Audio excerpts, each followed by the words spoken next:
Good morning to all of you. बेटा इसमें जो बाई पार्ट इंटीग्रेशन की हमने दो टाइप पढ़ी है।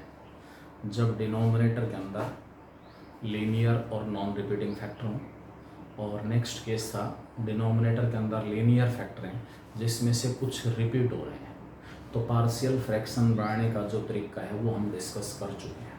ठीक है, अब हमारे पास तीसरी टाइप है, थर्ड केस है, when denominator contains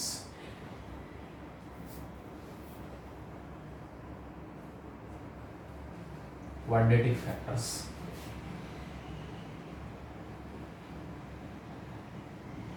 whose linear factorization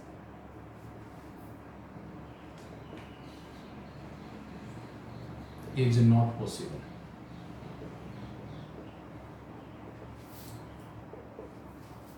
denominator में ऐसे क्वाड्रेटिक फैक्टर हैं जिनके लीनियर फैक्टर नहीं बन सकते, तो हम पार्शियल फ्रैक्शन कैसे बनाएंगे? Then for every quadratic factor in the denominator there will be a linear factor in the nominator.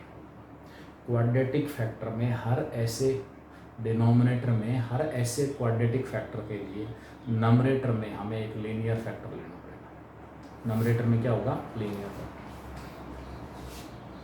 That is when the integral is of the form px plus q ax square plus bx plus c x minus d। एक आध और भी हो सकता है, x minus ई, linear factor एक आध और हो सकता है। ठीक है, तो उस केस में हम पार्शियल फ्रैक्शन कैसे बनाएंगे, क्या कुछ होगा वो देखिए। यहाँ पर ऊपर पावर 1 है, नीचे पावर 3 है, फ्रैक्शन प्रॉपर ही है। जो फ्रैक्शन है वो कैसी है?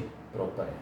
Partial fraction resolving into partial fraction px plus Q upon में ax square plus bx plus C into में x माइनस डी। पहला कांस्टेंट अपॉन में, क्योंकि ये जो फैक्टर है ये फैक्टर ये लीनियर और नॉन रिपीटिंग है, इसलिए इसके नाम की पार्शियल फ्रैक्शन कांस्टेंट अपॉन में पहला फैक्टर, कांस्टेंट अपॉन में ये फैक्टर। मैंने बताया ये जो क्वाड्रेटिक फैक्टर है ना, इसके लीनियर फैक्टर नहीं बन सकते। आप कैसे डिसाइड करोगे, कैसे पता करोगे कि कौन से क्वाड्रेटिक फैक्टर के लीनियर फैक्टर नहीं बन सकते? जिस क्वाड्रेटिक फैक्टर का डी नेगेटिव आ जाए, जिस क्वाड्रेटिक फैक्टर का डी नेगेटिव आ जाए, डिस्क्रिमिनेंट नेगेटिव आ जाए, उसके लीनियर फैक्टर नहीं बनेंगे। ठीक है,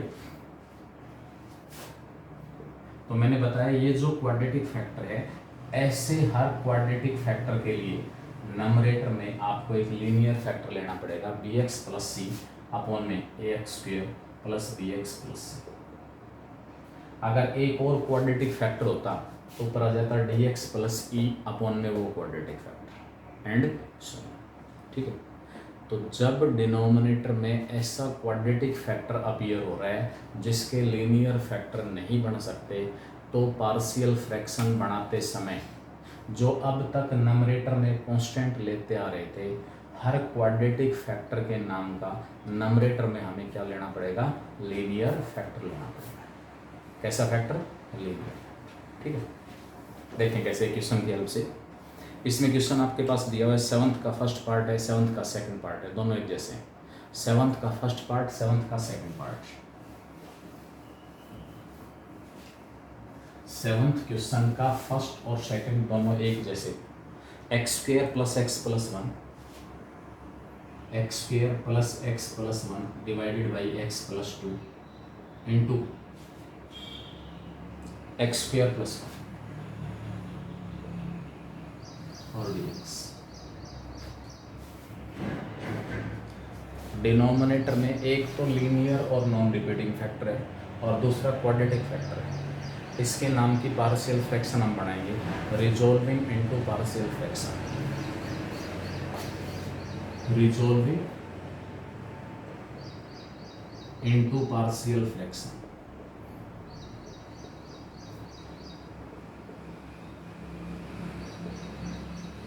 वी गेट पार्शियल फ्रैक्शन में इसको रिजोल्व करेंगे तो ऊपर हमारे पास दिया हुआ है x square plus x plus one divided by x plus two into x square plus one equal to x square plus one upon में एक्स प्लस टू इंटू में एक्स स्क्वायर प्लस वन। इसको simplify करोगे तो जो partial fraction बनेगी वो कैसे बनेगी? पहला फैक्टर लीनियर और नॉन रिपीटिंग है, इसके नाम का कांस्टेंट अपॉन में पहला, मतलब जैसे फैक्टर हैं उसी के टाइप के पार्शियल फ्रैक्शन। लीनियर और नॉन रिपीटिंग फैक्टर हैं या लीनियर और रिपीटिंग फैक्टर हैं तो उसके नाम का नंबरेटर में कांस्टेंट आता है प्लस में। एक्स स्क्वायर प्लस वन के लीनियर फैक्टर नहीं बन सकते, इसके नाम का ऊपर आ गया X square plus one upon में बी एक्स प्लस सी अपॉन में एक्स स्क्वायर प्लस वन। अगला स्टेप होता है कॉन्स्टेंट्स ए बी और सी की वैल्यू निकालना। लेफ्ट दोनों साइड्स को, लेफ्ट हैंड साइड का जो डिनोमिनेटर उससे क्या कर दो multiplying both sides by multiplying both sides by x plus one into x plus two into x square plus one. दोनों साइड्स को x plus two into x square plus one से क्या करना हमें मल्टीप्लाई करना। मल्टीप्लाई करेंगे तो इधर तो x square plus x plus one बचेगा, राइट साइड में यहाँ मल्टीप्लाई होगा दोनों x plus two into x square plus one. X plus to से एक्स प्लस टू कैंसिल हो गया, एक के साथ बचा एक्स स्क्वायर प्लस वन। ऊपर ये दोनों फैक्टर मल्टीप्लाई होंगे, x plus two into x square plus one, x square plus one cancel हो जाएगा, बी एक्स प्लस सी इंटू में एक्स प्लस टू। आपको मैंने सबसे शॉर्ट तरीका बताया था कांस्टेंट्स की वैल्यू निकालने का। लेफ्ट हैंड साइड के डिनोमिनेटर में जितने फैक्टर x की जगह कोई रियल वैल्यू पुट करने से जीरो आ जाते हैं उतने ही कांस्टेंट्स की वैल्यू बगैर कोफिशिएंट कंपेयर किए निकल जाएगी। यहाँ लेफ्ट हैंड साइड के डिनोमिनेटर में केवल एक फैक्टर है x प्लस टू, केवल एक फैक्टर है x प्लस टू। x की जगह माइनस टू पुट करूँगा तो ये फैक्टर जीरो आ रहा है, ये वाला फैक्टर x की कोई भी वैल्यू पुट करने से जीरो नहीं आएगा। इसलिए a, b और c जो तीन कांस्टेंट हैं उनमें से एक कांस्टेंट की वैल्यू x की जगह माइनस टू पुट करने से आ जाएगी। Put x equal to minus two, minus two का square four minus two plus one. दोनों साइड्स में पुट करोगे x की जगह माइनस टू, कभी केवल राइट साइड में पुट कर दो। x की जगह माइनस टू पुट किया ये जीरो हो जाएगा। माइनस टू का square four, four plus one five equal to five है। यहाँ से a की जो वैल्यू है four minus two two, two plus one three, five है इक्वल टू थ्री, ए की वैल्यू थ्री अपॉन फाइव आ गई। ए कितना आ गया? Three upon five. ठीक है, अब ए की वैल्यू जब हमारे पास थ्री अपॉन फाइव आ गई, ए की वैल्यू जब थ्री अपॉन फाइव आ गई तो उस केस में बी और सी की वैल्यू निकालनी है हमें। बी और सी की वैल्यू निकालनी है तो सबसे पहले हमें लाइक पावर्स के कोफिशिएंट इक्वेट करने पड़ेंगे। कोफिशिएंट इक्वेट करने में गलती ना हो जाए, इससे बचने के लिए आप इनको मल्टीप्लाई कर देना। A x square plus a, b x को एक्स से B x square, b x को टू से टू बी एक्स, सी को एक्स से सी एक्स और सी को टू से टू सी। लाइक जो पावर्स उनके कोफिशिएंट इक्वेट कर लो। Equating coefficients of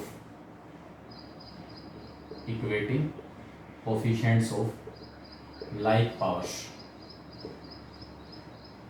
of x, x की जो like powers हैं उनके कोफिशिएंट इक्वेट करूंगा। लेफ्ट साइड में एक्स स्क्वायर का कोफिशिएंट वन, राइट साइड में a यहाँ से b यहाँ से a प्लस बी,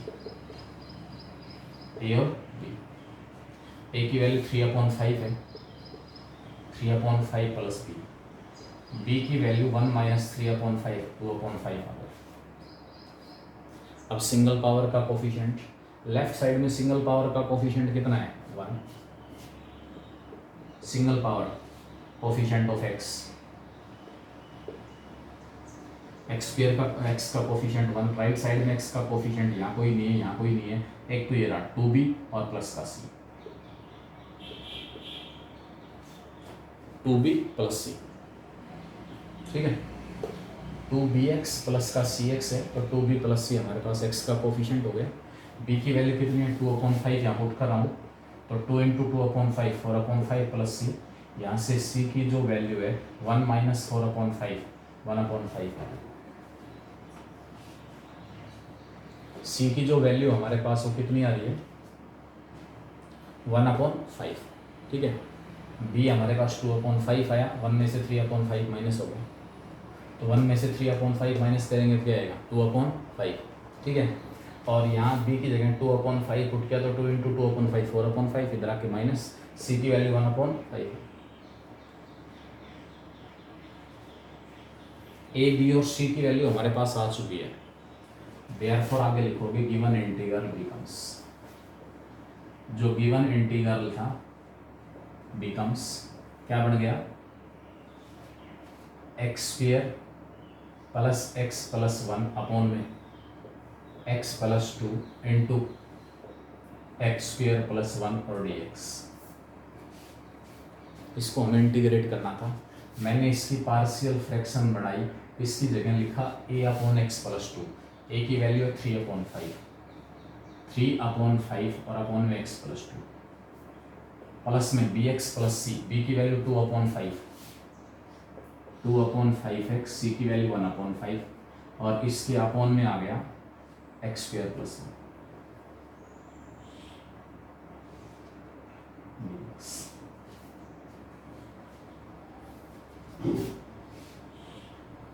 3/5 कॉन्स्टेंट है, पहला इंटीग्रल 1/x प्लस 2 और dx,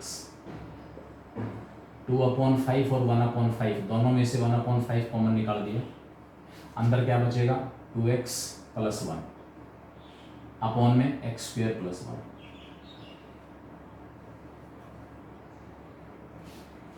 देखो अब यहाँ ऊपर लीनियर फैक्टर है, नीचे क्वाड्रेटिक फैक्टर है, लेकिन क्वाड्रेटिक फैक्टर में एक्स वाली टर्म प्रेजेंट नहीं है।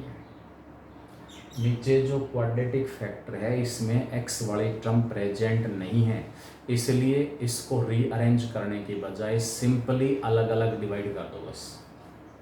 बेटा ऊपर लीनियर फैक्टर है, नीचे px² plus qx plus r आ रहा है, तो ऊपर वाले को मैं चेंज करता हूँ नीचे वाले के डेरिवेटिव में, लेकिन क्योंकि नीचे वाले का डेरिवेटिव तो 2x आएगा और ऊपर x वाली टर्म है ही, तो सिंपली अलग अलग डिवाइड करने से हमारा काम चल जाएगा, रीअरेंज करने की कोई ज़रूरत नहीं। 3/5 1/x प्लस 2 का इंटीग्रेशन हो गया log ऑफ x प्लस 2, 1/5 पहला इंटीग्रेशन हो जाएगा 2x upon x square plus 1 और dx, 1/5 दोनों से बाहर और प्लस में 1/x स्क्वायर प्लस 1 और dx, 3/5 log of x plus 2, 1/5 नीचे वाले का ऊपर एग्जैक्ट डेरिवेटिव है, नीचे वाले को t पुट करोगे ऊपर dt upon t log t, that is log of x square plus 1/x square plus 1 का tan इनवर्स x और लास्ट में कांस्टेंट ऑफ इंटीग्रेशन c। ये हमारे पास क्या आ जाएगा इसका इंटीग्रेशन आ जाएगा। मतलब मेन जो टाइप है, सबसे पहले तो आप ये देखें कि which type of factors are there in denominator, denominator में किस टाइप के फैक्टर प्रेजेंट है और उस टाइप के फैक्टर्स के लिए जो पार्शियल फ्रैक्शन है वो कैसे बनेगा, ठीक है। पार्शियल जो फ्रैक्शन है वो हमारे पास कैसे बनेगी। उसके बाद पार्शियल फ्रैक्शन बढ़ाया, जब तक डिनोमिनेटर में लीनियर फैक्टर है, चाहे रिपीटिंग या नॉन रिपीटिंग, तो नंबरेटर में कांस्टेंट ही आना है, नंबरेटर में क्या होगा कांस्टेंट। और जब डिनोमिनेटर के अंदर ऐसा क्वाड्रेटिक फैक्टर आ गया जिसके लीनियर फैक्टर नहीं बन सकते, तो उसके लिए आप नंबरेटर में क्या लेके चलोगे, एक लीनियर फैक्टर लेके चलोगे नंबरेटर में, उस केस में हमारे पास लीनियर फैक्टर आएगा, ठीक है। बस फिर लेफ्ट हैंड साइड का जो डिनोमिनेटर उसे दोनों साइड्स को मल्टीप्लाई करना, उसके बाद दोनों साइड्स में या तो x की जो लाइक पावर्स हैं उनके कोफिशिएंट्स कंपेयर करके इक्वेशंस आएंगी ए बी सी में, जिनको सोल्व करके ए बी सी आएगा। या लेफ्ट हैंड साइड के डिनोमिनेटर में ऐसे जितने भी फैक्टर हैं जो x को कोई ना कोई वैल्यू देकर 0 आ रहे हैं, उतने कॉन्स्टेंट्स की वैल्यू डायरेक्ट निकल जाएगी। जैसे ये वाला फैक्टर x की जगह -2 पुट करने से 0 आ रहा है, x की जगह -2, ठीक है, x की जगह -2 पुट करने से 0 आ रहा है, तो यहाँ दोनों साइड से इस फैक्टर को मल्टीप्लाई करने के बाद x की जगह -2 पुट करोगे, एक कांस्टेंट की वैल्यू आ जाएगी। और बाकी कांस्टेंट्स की वैल्यू निकालने के लिए हमें कोफिशिएंट कंपेयर करने पड़ेंगे, ठीक है। तो सबसे आसानी से कांस्टेंट्स की वैल्यू कब निकलेगी? जब डिनोमिनेटर के अंदर सारे के सारे फैक्टर लीनियर और नॉन रिपीटिंग हो। लीनियर और नॉन रिपीटिंग, जितने फैक्टर उतने कांस्टेंट्स होंगे। प्रत्येक फैक्टर x की एक एक वैल्यू के लिए 0 आएगा, वो वैल्यू पुट करने से डायरेक्ट आपके पास कांस्टेंट्स की वैल्यू आ जाएगी, ठीक है। क्वेश्चन नंबर 8 के दोनों पार्ट, 8 के दोनों पार्ट हैं। क्वेश्चन नंबर 9, 9, 10 इसके अंदर मिक्स दिया हुआ है अप टू क्वेश्चन नंबर 10। 8 का फर्स्ट पार्ट तो बिल्कुल सेम है, 8 का सेकंड पार्ट, एक लीनियर फैक्टर एक क्वाड्रेटिक फैक्टर, एक लीनियर फैक्टर और एक क्वाड्रेटिक फैक्टर, बिल्कुल सेम पार्शियल फ्रैक्शन।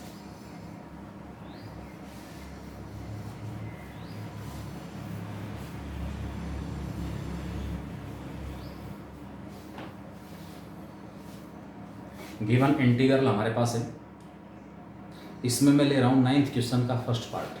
ऊपर x² + x, नीचे x³ x² + x, x³ - x² + x - 1। अब डिनोमिनेटर के अंदर ना लीनियर फैक्टर ना क्वाड्रेटिक फैक्टर, ये तो क्यूबिक फैक्टर है। क्यूबिक फैक्टर को फैक्टराइज करेंगे, क्यूबिक फैक्टर के फैक्टर बनाएंगे। क्या करेंगे? इस क्यूबिक फैक्टर के फैक्टर बनाएंगे। कैसे बनाएंगे वो देखिए। ऊपर x² + x है, इन दोनों में से x² कॉमन निकाल लिया, अंदर बचा x - 1, आगे से +1 कॉमन निकाल लिया, अंदर बचा x - 1, इसमें से और इसमें से फिर x - 1 कॉमन आ गया और अंदर बच गया x² + 1। यानी कि जो डिनोमिनेटर था वो आ गया x - 1 × x² + 1 और dx। एक फैक्टर कैसा? लीनियर, दूसरा फैक्टर कैसा? Quadratic. Resolving into partial fraction, partial fraction में रिजोल्व कर दो, रिजोल्विंग इनटू पार्शियल फ्रैक्शन। इसको पार्शियल फ्रैक्शन में रिजोल्व करेंगे, वी गेट। ध्यान रखना, पार्शियल फ्रैक्शन में हमेशा इंटीग्रैंड, इंटीग्रेशन का साइन छोड़ देना, dx छोड़ देना, उसकी पार्शियल फ्रैक्शन बनेगी। मतलब सेम टाइप का दूसरा क्वेश्चन है, इसके बाद आप खुद निकालोगे। x² + x अपॉन में x - 1 × x² + 1 it is equal to a/x - 1। पहला फैक्टर लीनियर और नॉन रिपीटिंग है, उसके नाम की partial fraction constant upon factor. दूसरा फैक्टर क्वाड्रेटिक फैक्टर है, इसके नाम का bx + c अपॉन में x² + 1। फिर वही same method, multiplying both sides by, multiplying both sides by x - 1 × x² + 1। दोनों साइड्स को x - 1 × x² + 1 से क्या करेंगे? मल्टीप्लाई। x - 1 × x² + 1 से दोनों साइड्स को हम मल्टीप्लाई करेंगे, तो ऊपर हमारे पास क्या आ जाएगा? इधर तो x² + x ही रहेगा, इस फैक्टर से मल्टीप्लाई कर दिया, ऊपर हमारे पास केवल x² + x है। यहाँ मल्टीप्लाई करूँगा दोनों फैक्टर, तो x - 1 ऊपर नीचे से कैंसिल हो जाएगा, a के साथ x² + 1 आ जाएगा। यहाँ मल्टीप्लाई होंगे दोनों फैक्टर, तो x² + 1 ऊपर नीचे से कैंसिल, bx + c के साथ x - 1। दोनों साइड्स को लेफ्ट हैंड साइड का जो डिनोमिनेटर है उससे क्या करना है? मल्टीप्लाई, ठीक है।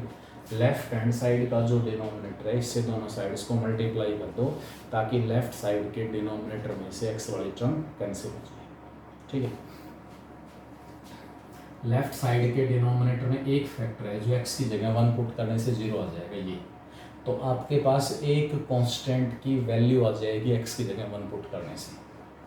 Put x equal to 1 which is an identity, x की जगह 1 पुट किया तो 1 का स्क्वायर 1 प्लस 1 2 इक्वल टू 1 का स्क्वायर 1 प्लस 1 2a, a की वैल्यू 1 आ गई, a कितना आ गया 1, ठीक है, a1 आ गया। अब b और c की वैल्यू निकालने के लिए मुझे लाइक पावर्स के जो कोफिशिएंट है वो इक्वेट करने पड़ेंगे। b और c की वैल्यू निकालने के लिए लाइक पावर्स के कोफिशिएंट इक्वेट करने पड़ेंगे। पहले मल्टीप्लाई करना है इसको, ax square plus a, bx को x से bx स्क्वायर, bx को -1 से माइनस bx, c को x से प्लस का cx, c को -1 से minus c। Equating coefficient of x square, equating coefficient of x square we get x square का कोफिशिएंट लेफ्ट साइड में 1 है, राइट साइड में ax square plus bx square a plus a equal to 1 है, a की जगह 1 put करेंगे तो b 0 आ गया, a की जगह 1 पुट करते b क्या हो जाएगा 0, कोई बात नहीं, जो भी आए कांस्टेंट। सिंगल पावर, इधर सिंगल पावर का coefficient 1 equal to single power का coefficient minus b plus c, minus b plus c, minus b plus c, b की वैल्यू 0 है, बी को 0 पुट करूँगा, सी कितना आ गया, ए आ गया, बी आ गया, सी आ गया।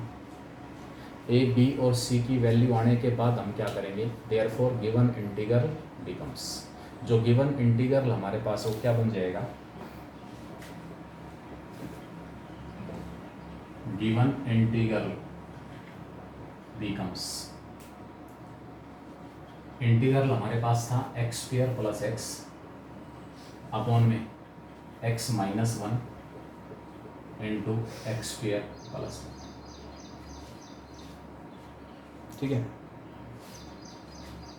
X square plus X upon में X minus 1 into x square plus 1, it is equal to, मैंने पार्शियल फ्रैक्शन बनाई, इसको पार्शियल फ्रैक्शन में ब्रेक किया, पार्शियल फ्रैक्शन में ब्रेक किया तो मेरे पास a की वैल्यू आई 1, a इक्वल टू 1, तो 1 अपॉन एक्स माइनस 1,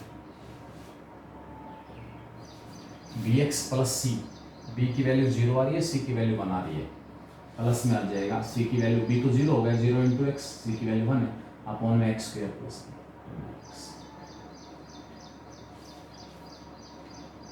ठीक है, 1 अपॉन एक्स माइनस 1 का integration log of x minus 1 upon x square plus 1 का integration tan inverse x, plus में कांस्टेंट ऑफ इंटीग्रेशन c। एक शॉर्ट ट्रिक, अगर ये बात दिमाग में आ जाए, ऊपर देखो यहाँ जो एक्स स्क्वायर प्लस एक्स है ना, वो इन दोनों फैक्टर्स का सम है, मतलब ये अगर ऐसा करके देख लिया करो एक बार कि नीचे जो दो फैक्टर हैं उन दोनों का सम कहीं ऊपर वाला तो नहीं है, उन दोनों का डिफरेंस कहीं ऊपर वाला तो नहीं है, तो उस केस में ये पार्शियल फ्रैक्शन बढ़ाने की ज़रूरत आपको नहीं पड़ेगी, उस समय हमें पार्शियल फ्रैक्शन बढ़ाने की ज़रूरत नहीं पड़ेगी।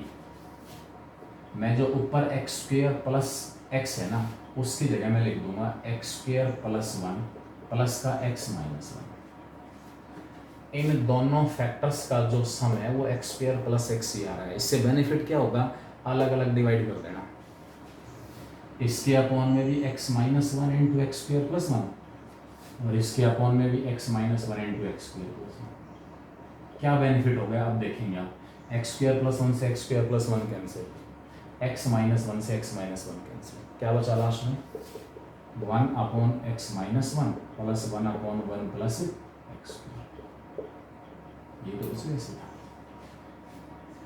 प्रेजेंस ऑफ माइंड लगा लो, सोल ट्रिक लगा लो, सोल ट्रिक कि जो नीचे दो फैक्टर हैं इन दोनों का सम नंबरेटर है, तो मैंने इस नंबरेटर को इन दोनों के सम के रूप में एक्सप्रेस किया और उसके बाद अलग अलग डिवाइड किया, हर जगह से एक फैक्टर कैंसिल, दूसरी जगह से दूसरा फैक्टर कैंसिल, जो बाकी बचा उसको क्या कर दिया इंटीग्रेट। यहाँ भी पूरा क्रेडिट मिलेगा आपको यहाँ भी पूरा क्रेडिट मिलेगा, ये नहीं कि सर यहाँ तो 2 स्टेप में आंसर आ गया तो नंबर मिलेंगे, नहीं, पूरे नंबर मिलेंगे।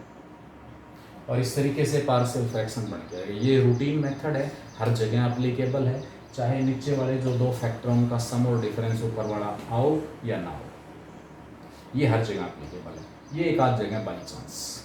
ठीक है बेटा, 9th है, इसका सेकंड पार्ट, ऊपर भी एक्स क्यूब है और नीचे भी हमारे पास मल्टीप्लाई करेंगे तो एक्स क्यूब ही आएगा, यानी कि जो फ्रैक्शन है वो प्रॉपर की बजाय इम्प्रॉपर है।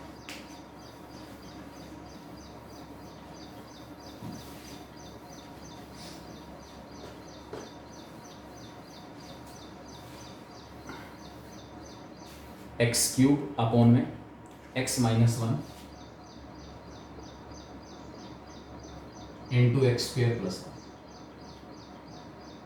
डिनोमिनेटर तो सेम ही है, x minus 1 into x square plus 1, numerator x cube दिया हुआ है। अब यहाँ गलती मत कर देना सीधा पार्शियल फ्रैक्शन बनाने की, पहले नंबरेटर को डिनोमिनेटर से डिवाइड करोगे, और डिवाइड करने का नियम है कि मुझे पहले जो डिवीज़र है उसको आपस में मल्टीप्लाई, इन दोनों के प्रोडक्ट से डिवाइड करना है, यानी कि इन दोनों को पहले क्या करो, मल्टीप्लाई करूँगा तो एक्स क्यूब आएगा, फिर -1 को एक्स स्क्वेयर से माइनस एक्स स्क्वेयर, एक्स को 1 से प्लस एक्स, -1 को 1 से माइनस 1, ये हमारे पास एक्स क्यूब को आप डिवाइड करोगे x cube minus x square plus x minus 1 से, बाकी इसमें जाएगा 1 पे, x cube minus x square plus x minus 1, minus plus minus plus cancel, क्या बचा, x square minus X plus 1, जो हमारे पास रिमाइंडर था वो कितना आया, x square minus X plus 1। तो नंबरेटर को मैं क्या लिख सकता हूँ, इसको जब मैंने इसको इससे डिवाइड किया, कोशेंट आया 1, प्लस में रिमाइंडर आया x square minus X plus 1 divided by x minus 1 into x square plus 1। इसका इंटीग्रेशन अलग, इसका इंटीग्रेशन अलग, 1 का एक्स हो गया, इसको इंटीग्रेट करेंगे तो वही हमें पार्शियल फ्रैक्शन बनानी पड़ेगी। अब ये काम मैं तुम्हारे लिए छोड़ रहा हूँ, इस टाइप के 2 क्वेश्चन मैंने डिस्कस कर दिए, अब आप खुद निकालेंगे। इसकी पार्शियल फ्रैक्शन बनाओगे तो a upon x minus 1 plus b x plus C upon x square plus 1, simplify करेंगे पार्शियल फ्रैक्शन। 10th का फर्स्ट पार्ट है 1 माइनस डी एक्स अपॉन में 1 minus x whole cube, 1 minus x cube. अब नीचे जो factor है वो ना लीनियर और ना क्वाड्रेटिक, पार्शियल फ्रैक्शन केवल और केवल लीनियर और क्वाड्रेटिक के केस में बनेगी, बाकी और किसी केस में नहीं। जो पार्शियल फ्रैक्शन बनेगी वो लीनियर और क्वाड्रेटिक के केस में। डी एक्स अपॉन में ए क्यूब माइनस बी क्यूब से फैक्टर आ गए 1 minus X into 1 plus x cube, एक लीनियर फैक्टर दूसरा क्वाड्रेटिक फैक्टर, और क्वाड्रेटिक फैक्टर भी ऐसा है जिसके लीनियर फैक्टर नहीं बन सकते, तो हम क्या करेंगे, इसकी पार्शियल फ्रैक्शन बनाएंगे, रिजॉल्विंग इनटू पार्शियल फ्रैक्शन बना लेंगे। I think partial resolving into partial fraction, resolving into partial fraction,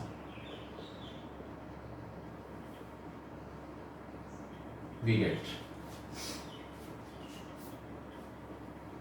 पहला factor 1 upon 1 minus X into 1 plus X square की जो पार्शियल फ्रैक्शन है a upon 1 minus X plus में B x plus सी upon में X square plus x plus. Partial fraction के लिए मैंने बताया नंबरेटर के अंदर कोई कांस्टेंट हो, पावर 1 हो पावर 2 हो, कोई फर्क नहीं पड़ना, सेम मेथड रहना है। लेकिन अगर ऊपर पावर 3 आ गई तो नीचे भी पावर 3 है, तो सबसे पहले उस पावर 3 को आप एडजस्ट करोगे, इम्प्रॉपर फ्रैक्शन को प्रॉपर फ्रैक्शन में चेंज करोगे, और उसके बाद पार्शियल फ्रैक्शन। ठीक है, अब ए बी सी निकालना है, मल्टीप्लाइंग बोथ साइड बाई, एक और क्वेश्चन देख लें, मल्टीप्लाई बोथ साइड्स, दोनों साइड्स को मल्टीप्लाई कर रहा हूँ by 1 minus X into 1 plus X square, 1 minus X into 1 plus X square. दोनों साइड्स को इससे मल्टीप्लाई करो, इधर 1 बच गया। राइट हैंड साइड में ए के साथ ये दोनों फैक्टर मल्टीप्लाई होंगे तो 1 माइनस एक्स तो हो जाएगा कैंसिल, क्या बचेगा 1 प्लस एक्स स्क्वेयर। इसके साथ ये दोनों फैक्टर मल्टीप्लाई होंगे तो X square plus x plus 1 तो हो जाएगा cancel, B x plus C के साथ आ गया 1 minus X, B x plus C के साथ क्या आ जाएगा 1 माइनस एक्स, ठीक है। इसके साथ ऊपर 1 माइनस एक्स आ गया। अब वो स्टेप आगे बस ए बी सी निकालना है। मल्टीप्लाई, यहाँ लेफ्ट साइड के डिनोमिनेटर में एक ऐसा फैक्टर है जो एक्स की जगह 1 पुट करने से 0 आ रहा है। For finding A B and C, for finding A B and C put x equal to 1, we get 1 put करोगे लेफ्ट हैंड साइड में तो 1 ही रहेगा, 1 प्लस 1 प्लस 1 3a, a की वैल्यू 1/3 आ गई। बाकी पावर्स की वैल्यू निकालने के लिए लाइक पावर्स के कोफिशिएंट कंपेयर करने पड़ेंगे। 1 इक्वल टू मल्टीप्लाई कर रहा हूँ a plus A X square, B x को 1 से बी एक्स माइनस का बी एक्स स्क्वेयर, सी को 1 से प्लस सी और सी को माइनस एक्स से minus C X. Equating coefficient of X square, equating coefficient of X square, left hand side में 0, left side में एक्स स्क्वेयर बड़े term है ही नहीं, इसलिए कोफिशिएंट क्या आ गया 0 आ गया। राइट साइड में कोफिशिएंट ए एक्स स्क्वेयर और माइनस का B X square minus B, यानी कि ए और बी आपस में इक्वल, ए और बी आपस में इक्वल, जो ए की वैल्यू वही बी की वैल्यू। बाकी बचा सी और निकालना है, एक्स का कोफिशिएंट और इक्वेट कर लो। इक्वेटिंग कोफिशिएंट ऑफ एक्स का कोफिशिएंट इक्वेट करो या कांस्टेंट इक्वेट करो, मर्जी है तुम्हारी। इक्वेटिंग कोफिशिएंट ऑफ एक्स का कोफिशिएंट इधर 0, राइट साइड में a plus B minus C, A plus B minus C. A और बी की वैल्यू दोनों की 1/3 है, 1/3 प्लस 1/3 2/3 माइनस सी इक्वल टू 0, यानी कि सी की जो वैल्यू 2/3 ए आ गया, बी आ गया, सी आ गया। Therefore given integral becomes, given जो इंटीग्रल है वो क्या आ जाएगा, given integral becomes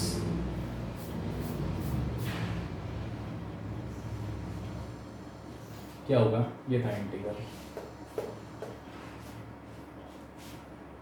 1/1 minus X into 1 plus X square और dx equal to partial fraction बनाई a/1 माइनस एक्स, ए की वैल्यू आई 1/3 1 माइनस एक्स, बी की वैल्यू हमारे पास है 1/3 एक्स, सी की वैल्यू 2/3 अपॉन में X square plus x plus 2 integral हो गए अलग अलग, एक तो इसका इंटीग्रेशन एक इसका इंटीग्रेशन। 1/3 कांस्टेंट है, 1/1 माइनस एक्स का integration log of 1 minus x upon में -1 क्या है, एक्स का कोफिशिएंट है, log ऑफ 1 माइनस एक्स और अपॉन में एक्स का कोफिशिएंट कितना -1, भूल मत जाना इसको, एक्स के कोफिशिएंट से डिवाइड करना जरूरी है। ये 3 और ये 3 बाहर निकाल लिया, 1/3 बाहर आ गया, x प्लस 2 ऊपर है, ये x और ये 2 नीचे, x square plus x plus 1 और dx। अब ये क्वेश्चन आपके पास 7वीं एक्सरसाइज का है, 6th 7th के ऊपर लीनियर फैक्टर नीचे क्वाड्रेटिक फैक्टर। क्वाड्रेटिक फैक्टर में x वाली टर्म भी प्रेजेंट है, इस क्वाड्रेटिक फैक्टर में x वाली टर्म भी प्रेजेंट है, इसलिए मैं इसको कह दिया माइनस का log of 1 minus x upon 3, ये माइनस ले लिया, log of 1 minus x upon 3 plus का 1/3 आई। इंटीग्रल जो आई है उसको सोल्व करने का मेथड पीछे आ चुका है, ऊपर लीनियर और नीचे क्वाड्रेटिक फैक्टर है, तो हम क्या करते हैं लीनियर फैक्टर को रीअरेंज करते हैं, लीनियर फैक्टर को रीअरेंज, जिसमें हमारा मकसद क्या होता है कि इस लीनियर फैक्टर को नीचे वाले के डेरिवेटिव में चेंज करते हैं। आप बगैर रीअरेंजमेंट के भी डेरिवेटिव में चेंज कर सकते हो। हमारा मकसद है ऊपर 2x + 1 बनाना। मैंने इसको नाम i दे दिया।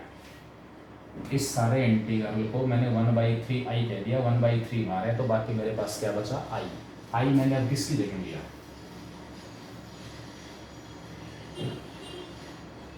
i हमारे पास है ऊपर x + 1 और नीचे x² + x + 1 और dx। ये बेटा ऊपर लीनियर नीचे क्वाड्रेटिक फैक्टर है, हम रीअरेंज करते हैं और रीअरेंज करने के पीछे हमारी प्लानिंग जो कोशिश होती है वो क्या होती है कि नीचे वाले का ऊपर डेरिवेटिव बन जाए। अब बगैर रीअरेंजमेंट के भी आप डेरिवेटिव बना सकते हो। ऊपर 2x + 1 बनाना है, नीचे वाले का डेरिवेटिव 2x + 1 है, 2 से मल्टीप्लाई करो, 2 से डिवाइड